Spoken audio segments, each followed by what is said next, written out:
कि जे डॉक्टर में जागिर है वो क्लिनिक बाहर चला नहीं सके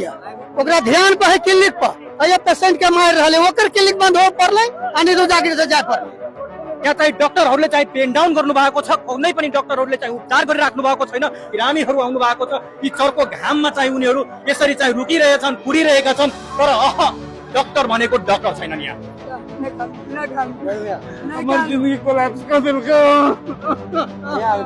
यदि केही भयो भने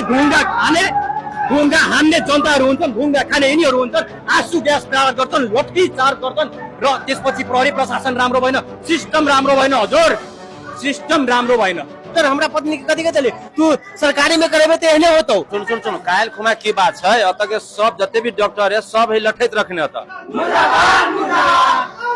उल्टे मान्छे मार्ने उल्टे चाहने पेन डाउन गरेर बस्ने जति जना डाक्टर पेन डाउन गरेर बसेको छ नि सबैलाई जागिर खोज्दिनु न फोन लेने रहिए बिरामी के ऑपरेशन करत दवाई लिखत और तकनी में कजर गलत दवाई दजत कभी कहिले मिस्टेक भकली म्याम नमस्ते यहाँलाई केपी खबरमा स्वागत छ अहिले म यहाँ चाहिँ प्रादेशिक अस्पताल लिएर आइपुगेको छु यसलाई पहिला चाहिँ प्रादेशिक अस्पताल भनेर चिनिन्थ्यो तर अहिले चाहिँ मधेस स्वास्थ्य विज्ञान प्रतिष्ठान भनेर चिनिन्छ तर विडम्बना चाहिँ के छ भने यहाँ चाहिँ नाम पनि सही ढंगले लेखिएको छैन र यो हस्पिटल भित्र यति धेरै व्यथितिहरू रहेको छ भने यहाँ चाहिँ हामी चाहिँ सहजै रूपमा बुझ्न सक्छौं बकाइदा प्रहरी प्रशासनहरू चाहिँ प्रचालित गरिएको छ कहीं कतै यहाँ चाहिँ ठूलो दुर्घटना नभइहालोस् या चाहिँ ठूलो आन्दोलन चाहिँ नचर्किहालोस् त्यसको लागि यसमा चाहिँ कुटाई खाने भनेको प्रहरी प्रशासन कुटाई खान्छन् र त्यसपछि आम सर्वसाधारण जनताहरू ठुलठुलाहरू न त कहिले कुटाई खान्छन् न कारबाही हुन्छन् केही पनि हुँदैनन् अहिले यहाँ हेरौँ यहाँ चाहिँ डाक्टरहरूले चाहिँ पेन डाउन गर्नु भएको छ कुनै पनि डाक्टरहरूले चाहिँ उपचार गरिराख्नु भएको छैन अहिले भर्खरै हामी चाहिँ टिकट कटाउनको लागि गएका थियौँ ओपीडीमा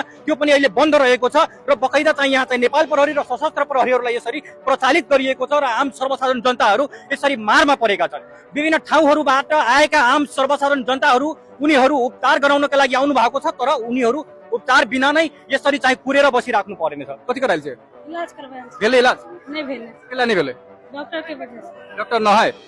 तकर बाद यहाँ सबके टिकट कटौले हाँ कटाले 2 दिन पहले आए के डेट देना चलाए डॉक्टर ने जबकि बिरामीलाई